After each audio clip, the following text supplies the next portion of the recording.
Salut à toutes et à tous, je m'appelle Julien Belvert. Alors tous les soirs dans le quotidien, je vous parle médias, dans le 20h média. On a décidé d'en faire une pastille pour le web, pour couvrir les grandes innovations du secteur. Ça s'appelle la lucarne. L'idée, c'est un sujet sur l'évolution, les changements, les bouleversements qui touchent ou qui vont toucher les médias en 2020, et le tout en moins de 5 minutes. Aujourd'hui, pour le premier épisode, on va essayer de comprendre comment certains quotidiens papier ont réussi la bascule du payant sur le web. Alors pour ça, on va vous parler d'un journal qui est devenu un exemple pour toute la profession et que tout le monde tente d'imiter. C'est évidemment le New York Times. Alors l'info est tombée il y a quelques jours, le New York Times a passé le cap des 5 millions d'abonnés payants. C'est beaucoup, mais le plus dingue, c'est le ratio entre le numérique et le papier. En fait, 900 000 personnes le reçoivent à la maison, comme ça, tu vois, tous les jours. Mais plus de 4 millions ont souscrit à une offre digitale. C'est 1 million d'abonnés gagnés en 2019. Et en 2020, il faut savoir que les revenus tirés du numérique devraient atteindre les 800 millions de dollars, ce qui est énorme.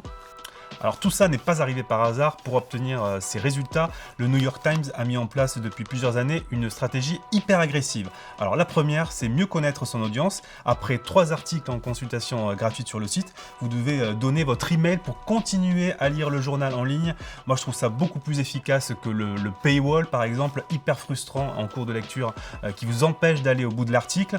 Deuxième stratégie, des offres promotionnelles toute l'année. En fait, le New York Times fait des réducs tout le temps. Le prix moyen payé par un abonné à l'année a baissé, mais le New York Times se rattrape sur le volume, sur le nombre d'abonnés qui ont souscrit au journal. Troisième point, troisième axe, de gros investissements marketing.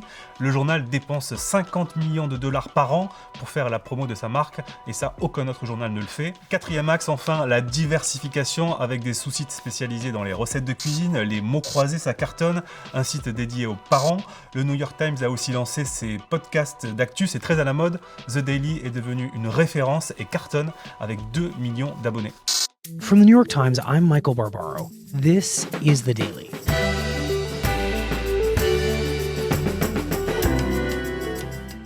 Et pour recruter des abonnés payants sur le numérique, le New York Times s'est donné envie à ses futurs lecteurs avec de la production édito super premium. Il multiplie par exemple les sujets vidéo de décryptage d'actu ou des formats hyper innovants en réalité virtuelle. Regardez.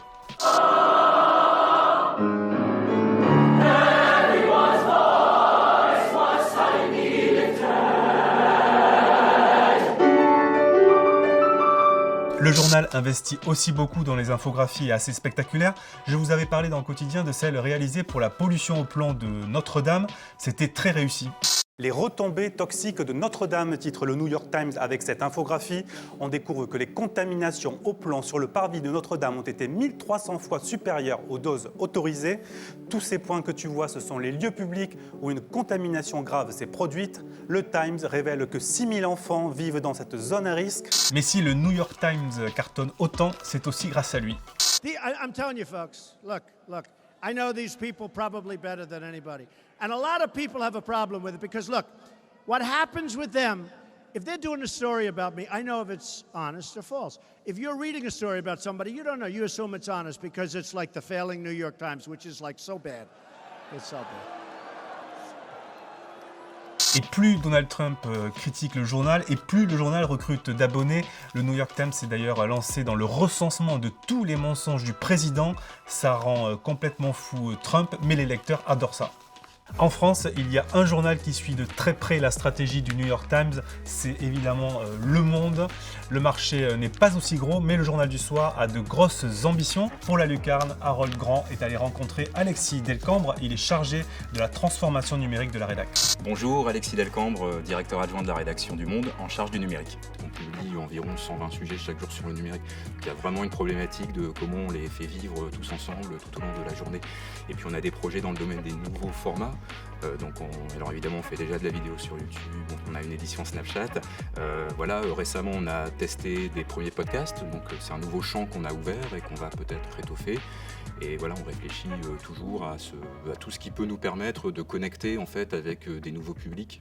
Alors ici c'est la direction de la rédaction du Monde, donc c'est l'endroit d'où on supervise l'ensemble de nos supports, donc le site internet, l'application, le journal, nos éditions YouTube, Snapchat, etc. Là, c'est le directeur de la rédaction, donc on est chez Luc Bronner.